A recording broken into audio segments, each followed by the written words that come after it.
Bacaan dari kitab pertama Samuel. Sekali peristiwa, setelah Samuel disapih oleh ibunya Hana, ia dihantar ke rumah Tuhan di Silo, dan bersama dia dibawalah seekor lembu jantan yang berumur 3 tahun, 1 eva tepung, dan sebuyung anggur. Waktu itu Samuel masih kecil betul. Setelah menyembelih lembu, mereka mengantarkan kanak-kanak itu kepada Eli. Lalu Hana berkata kepada Eli, "Mohon bicara tuanku. Demi tuanku hidup, akulah perempuan yang dahulu berdiri di sini dekat tuanku untuk berdoa kepada Tuhan.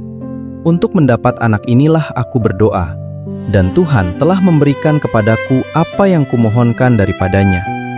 Maka sekarang aku menyerahkannya kepada Tuhan, seumur hidupnya ia menjadi milik Tuhan." Lalu mereka sujud menyembah Tuhan di sana. Demikianlah sabda Tuhan.